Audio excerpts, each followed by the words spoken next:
Neste nosso encontro, vamos tratar do seguinte tema. Nós vamos conversar sobre liberalismo, nacionalismo e socialismo. Antes de iniciar essa nossa conversa, seria interessante que você também consultasse os slides que nós colocamos à disposição sobre esta nossa conversa de hoje.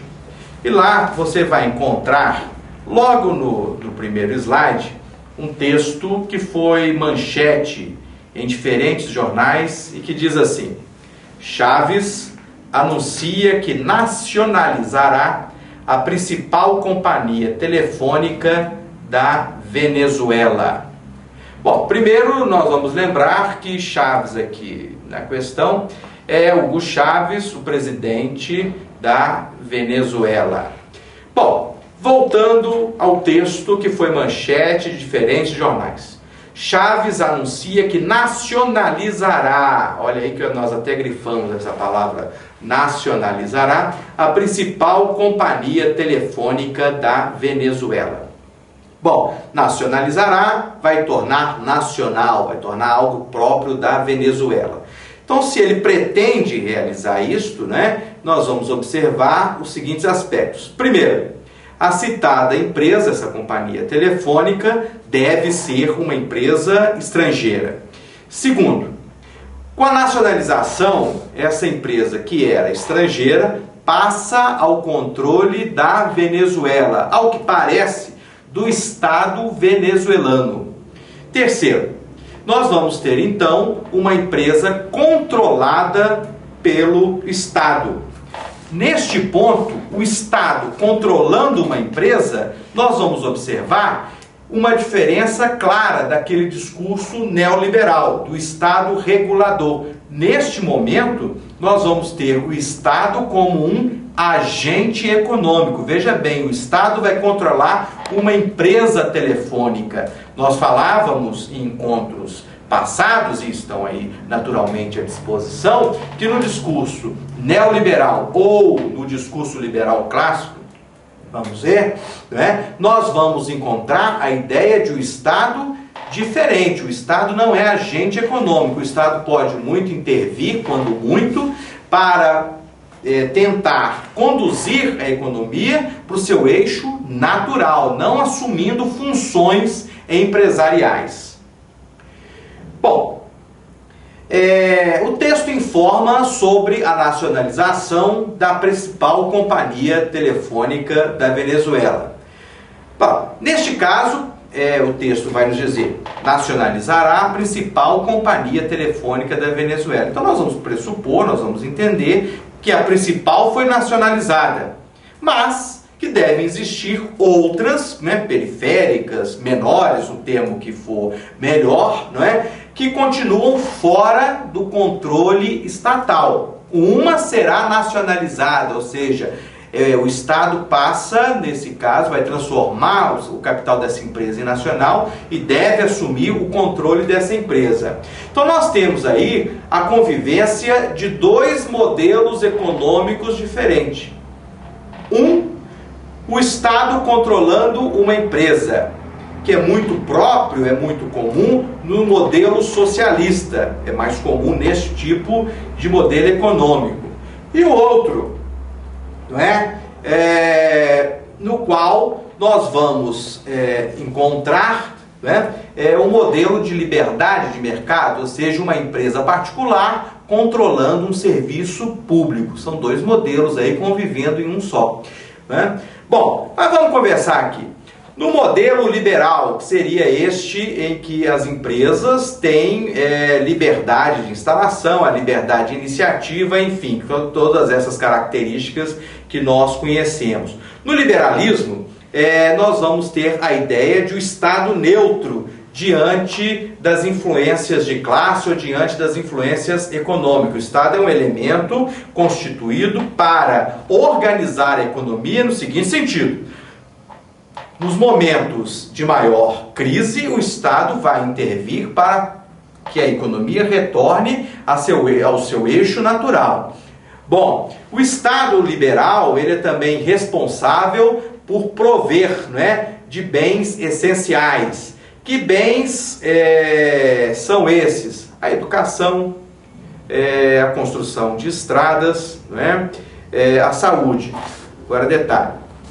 Quando analisada a obra, principalmente de Adam Smith, nós vamos observar que essa ideia do Estado responsável por prover esses bens essenciais, ela vai durar até o momento em que a economia tenha condições, a economia privada, tenha condições de assumir estes serviços. Então, no caso da manchete que nós acabamos de ver, no caso da Venezuela, está acontecendo o contrário. É uma empresa que foi privatizada em determinado momento da história venezuelana e que agora volta ao controle do Estado. Então já não é liberalismo isso aí, né?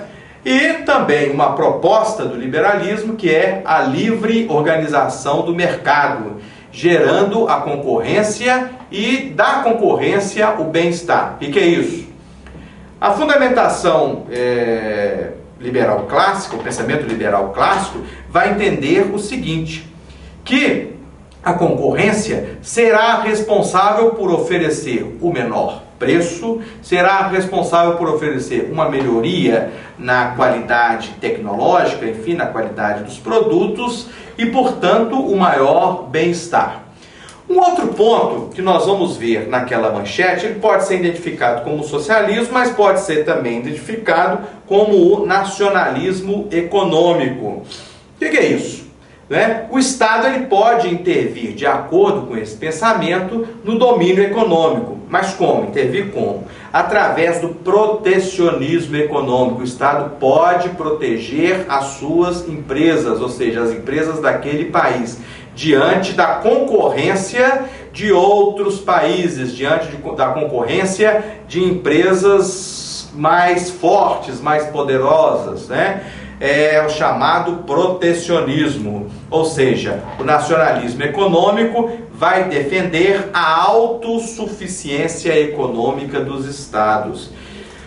Ela permite a liberdade de iniciativa, permite a liberdade de concorrência, aí que está a questão. A liberdade de concorrência, de acordo com o pensamento nacionalista, ela sofre limitações. Ela sofre um controle do Estado. Essa concorrência ela não pode apresentar-se como algo predatório, ou seja, uma empresa mais forte concorrendo com uma empresa mais fraca e aplicando, neste caso, métodos que contribuam, que venham contribuir para a destruição da primeira, tá certo?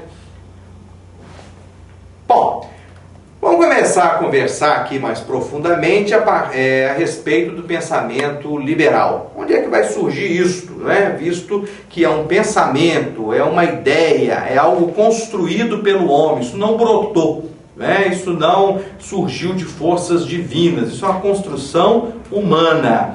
Bom, o liberalismo ele vai encontrar suas raízes na Europa do século XVIII. Veja bem, as grandes correntes do pensamento econômico, o pensamento econômico ocidental, que de alguma forma vão contribuir, vão contaminar aí o restante do planeta, eles vão encontrar sua origem na Europa.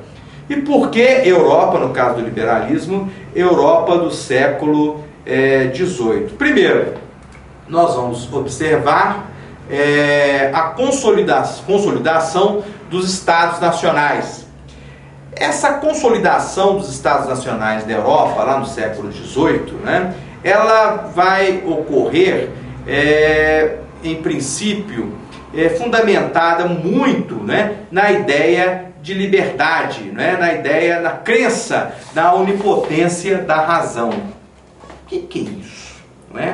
Nós vamos observar que com os Estados nacionais chegam junto, ocorre um fortalecimento do pensamento burguês. E o pensamento burguês, ele estará em conflito com o pensamento mercantilista, com o pensamento absolutista, no que diz respeito às limitações impostas ao capital. Imagine você um Estado marcado por grandes divisões, como foi, por exemplo, o Estado alemão ou o Estado francês até este momento. em que uma mercadoria, ela para atravessar um território, né, ela precisaria pagar inúmeros pedágios, precisaria pagar, passar por inúmeros pontos de recolhimento de impostos, cada um daqueles antigos feudos cobrando a sua parcela. Isso contribui para um aumento muito grande no valor da mercadoria. Segundo ponto, nós não podemos esquecer também que é no século XVIII que a Inglaterra inicia, né, a chamada Revolução Industrial. E a produção aumentando, ela não é necessariamente consumida no interior de um país. Existe um excesso na produção, e essa produção a mais, né, é necessário que ela encontre mercados para ser comercializada, né? Então, o Estado Nacional, ele pode representar, sim, né, uma associação com a ideia de liberdade. Liberdade, nesse caso, liberdade de comercialização. Então, a ideia de Estado Nacional não vai significar o imediato rompimento com os costumes medievais mercantilistas, né? Como eu já disse, a existência de alfândegas internas e a existência de corporações de ofício. O que são as corporações de ofício? Cada profissão, cada setor econômico possuindo ali a sua corporação, que limitava, não é, a concorrência. Para você produzir sapatos numa determinada região, você precisaria ter a autorização daquela corporação de ofício.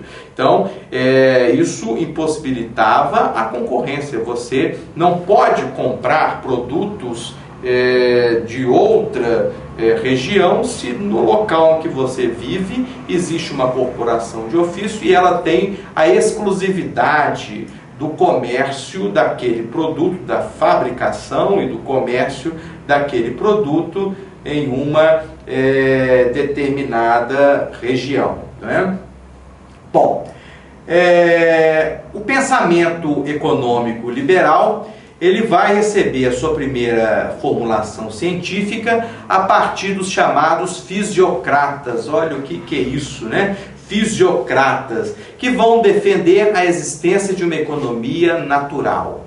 É a busca de uma lei natural, das leis naturais que vão reger todo o processo econômico. Caberia ao pesquisador, caberia ao cientista interpretar, mais do que interpretar, identificar estas leis, né? São leis naturais. Ou seja, identificadas essas verdades, identificadas essas leis, a ciência caberia criar modos de funcionamento da sociedade observando essas leis naturais, que buscariam naturalmente uma harmonia na sociedade. Bom, o liberalismo que nós vamos tratar e o que influencia realmente ainda hoje a formulação de políticas econômicas é o chamado liberalismo clássico. Nós vamos encontrar também as raízes desse liberalismo clássico na Europa no final do século XVIII. Como já falei para vocês, a partir da consolidação do processo de industrialização inglesa. O nome que mais vai destacar-se dentro desse pensamento clássico, né, do chamado pensamento clássico do liberalismo, é Adam Smith, né, professor inglês lá do século XVIII, final do século XVIII, autor de um livro que funcionou como referência para diversos outros pensadores liberais, né, inquéritos sobre a riqueza das nações. Bom, mas como é que funciona o fundamento do pensamento liberal clássico de acordo com Adam Smith? Não é? Porque primeiro ele vai tentar colocar. Ele vai entender que o homem ele vai buscar o máximo de conforto com o mínimo de esforço. E que para a satisfação desta característica, ele vai precisar aumentar a sua produção, diminuir o custo. Como é que ele vai promover isso? A partir da divisão do trabalho. É um ponto importante, porque a divisão do trabalho ele vai possibilitar o aumento da produção e isso vai diminuir o custo. O que é a divisão do trabalho? É que ele faz referência nos seus textos. É uma especialização. É algo que se aproxima hoje da linha de produção. Numa linha de produção, né, cada trabalhador com a sua função definida. Ele usa o exemplo da fábrica, o exemplo clássico, ele usa da fábrica de alfinetes. O processo de fabricação do alfinete, desde o corte do arame até a sua embalagem, não é? Passando por diferentes pontos, ou seja, no local do costume medieval das corporações de ofício, em que a produção é artesanal, que você tem uma pessoa controlando todo o processo de fabricação, no liberalismo, para atender, não é, as necessidades do homem de menor esforço, né, nós vamos ter uma divisão do trabalho no momento de fabricação de um determinado produto. Nós vamos continuar falando sobre Adam Smith no nosso próximo encontro, aprofundando essa questão do liberalismo clássico.